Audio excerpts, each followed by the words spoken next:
ሰላም ውድ የንጋት ኪችስ ቤተሰቦች እንዴት ናችሁ? ዛሬ ቆንጆ የሆነ የፍርፍር አሰራር ይዤላችሁ መጥቻለሁ። አሁን ወደ አሰራሩ እንገባለን።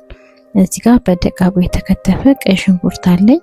መጥበሻዬ ላይ ጥደውና በውሃው ብቻ አበስለዋለሁ።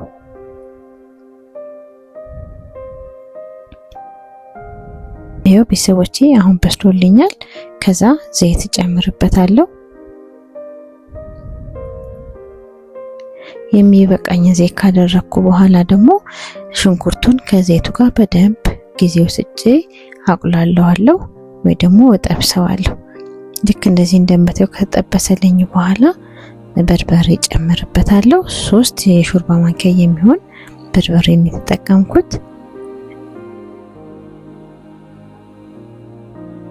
ከዛ በርበሬያችንን ደግሞ በደንብ አድርጌ እጠብሰዋለሁኝ።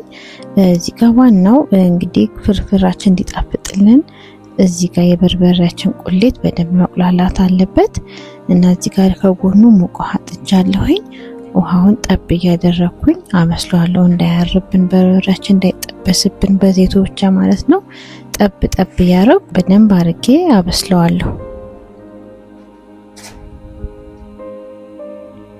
በየመሃሉ እንደዚህ እንደምታዩት ውሃ ጨምር እያደረኩኝ ስልሱን በደንብ አድርጌ እያሳደኩ አቁላለዋለሁ። ከዛ እዚህ ጋር በደቃቁ የተከተፈ ወይም የተፈጨ ቲማቲም ተጠቅሜያለሁ። እሱንም ጨምርና ከበርበሬው ጋር ወይም ከቁሌቱ ጋር በደንብ አድርጌ ጊዜ ወስጄ አበስለዋለሁ። ቲማቲሙንም በደንብ አቁላለዋለሁ ማለት ነው።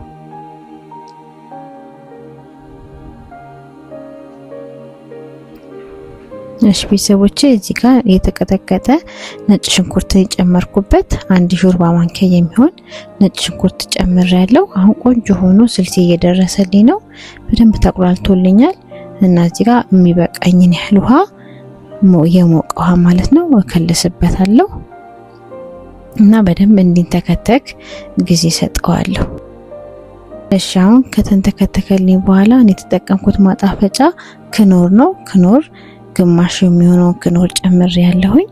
ሌሎች ቤታችሁ ውስጥ ያለ ቅመማ ቅመሞች እናንተ የምትፈልጉትን መጠቀም ትችላላችሁ። ከዛ ጨው ለጣም ጨምሬያለሁኝ። እሱንም በደንብ አድርጌ ከስልሴ ጋር አዋህደዋለሁ። በመጨረሻ የጨመርኩት ቅቤ ነው። ያው ቅቤ እናንተም አለመጨመርም ይቻላል። ነገር ግን የበለጠ ፍርፍራችን እንዲጣፍጥልን ቅቤን ጨምርበታለን ማለት ነው ካለ እና እንደዚህ በደንብ ከስልሱ ጋር እንዲተከተክ አድርገዋለሁ።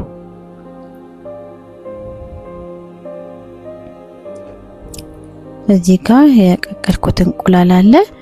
2 እየሰነጠቅኩኝ ከተዋለሁ። በደንብ ስልሱ ውስጡ እንዲገባና ቆንጆ እንዲሆንልኝ ነው የምሰነጥቀው። አሁን ከዚህ በኋላ ይበቃዋል። እንጀራዬን ቆራርጬ በእንደዚህ በመታዩት መንገድ ቆራርጬ መጨመር ነው። እሺ ቤተሰቦቼ እስካሁን አብራችሁኝ ካላችሁ ቪዲዮን ላይክ እያደረጋችሁ አዳዲሶች ደግሞ ሰብስክራይብ በማድረግ ቻናሌን አበረታቱኝ።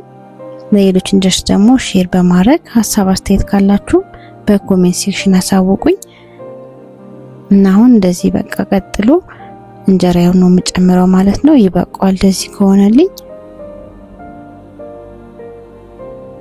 እንጀራችንን እንደዚህ አንድ በአንድ ካደረግን በኋላ ቀስ አድርገን በዝግታ ከስልሱ ጋር እናዋዳለን። እንቁላላችንም እንዳይፈርስብን እንጀራውም እንዳይደቅብን ማለት ነው።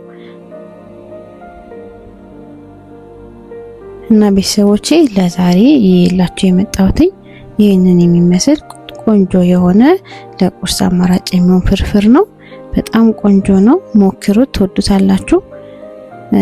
በቀጣይ በሌሎች ቆንጆ የቪዲዮ አማራጮች እስከምንገናኝ ሀሳብ አስተያየት ካላችሁ በድጋሚ በኮሜንት ሴክሽን አሳውቁኝ እና የዛሬው ቪዲዮ ይሄንን ይመስላል።